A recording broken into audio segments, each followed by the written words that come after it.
अमित और सुमित नाम के दो भाई रहते थे। उनकी माताजी का देहांत उनके बचपन में ही हो गया था। उनके पिताजी का एक ढाबा था जो बहुत अच्छा चल रहा था।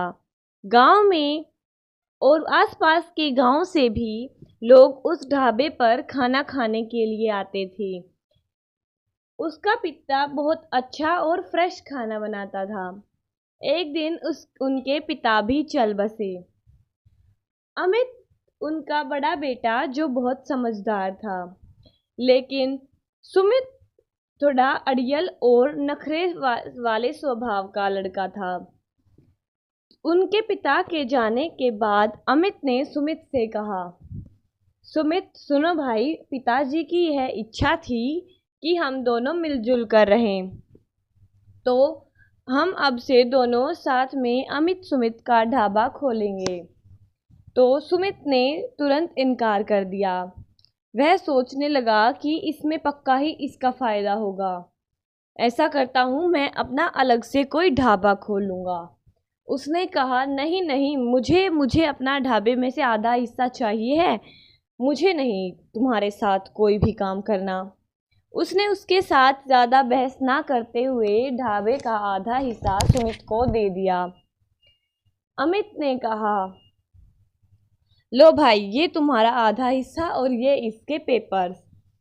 दोनों ने ढाबे का बंटवारा कर लिया। अब अमित और सुमित अलग अलग अमित का ढाबा और सुमित का ढाबा चलाने लगे।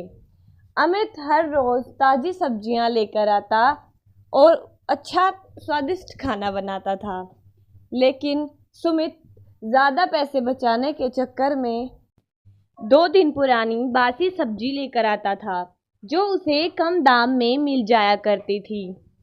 पहले लोग दोनों के ढाबों पर आते थे, लेकिन अमित और सुमित के खाने में डिफरेंस देखते हुए लोग अमित के ढाबे पर ज़्यादा आने लगे। अब सुमित लोगों को पकड़ पकड़ कर बुलाता, आओ भाई आ जाओ, कभी तो मेरे ढाबे पर भी खाना खा लो। तो वे 2-3 लोग एक बार सुमित के ढाबे पर खाना खाने के लिए चले गए। उन्होंने खाना मंगवाया, जबकि सुमित की सब्जी भी खट्टी हो चुकी थी। उन्होंने खाना खाया और कहा, भाई ये तो बिल्कुल भी अच्छा नहीं है और तुम्हारी सब्जी भी एकदम बेकार है। सुमित ने कहा, भाई पैसे ना देने के बहाने ना बनाओ, मुझे नहीं पता, पैसे तो मैं पूरे लूँगा। उन्होंने सुमित को पूरे पैसे दे दिए और कहा, अब तो अमित के ढाबे पर ही खाना खाना पड़ेगा, इसने तो पूरा मूड ही बिगाड़ दिया। फिर उन्होंने अमित के ढाबे पर खाना खाया। ऐसे सभी लोगों को पता चलता गया और सुमित का ढाबा एकदम ठप हो गया। उसके ढाबे पर कोई खाना नहीं खाने आता था।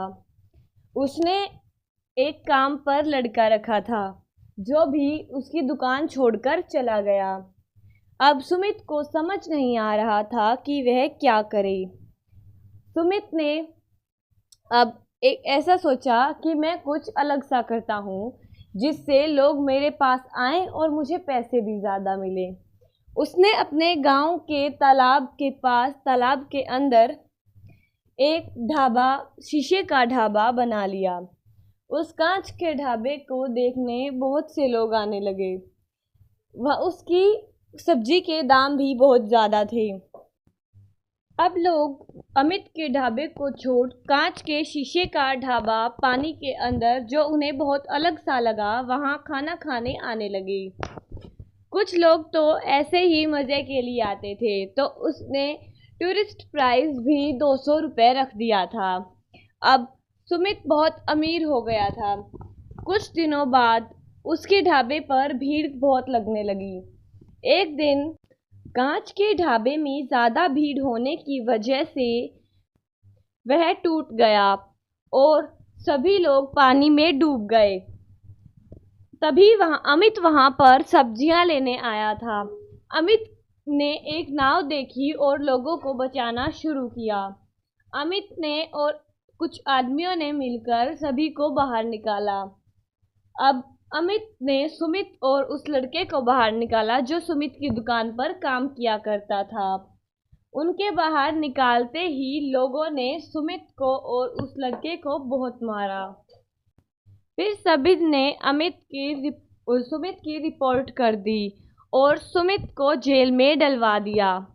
अब अमित का ढाबा फिर से चलने लगा। गांव के सभी बुजुर्ग लोग, बड़े बच्चे बूढ़े, सभी अमित की ढाबे पर खाना खाने आया करते थे और उसके खाने की बहुत तारीफ करते थे। ऐसी और मज़ेदार कहानियों के लिए हमारे चैनल को सब्सक्राइब कर लें।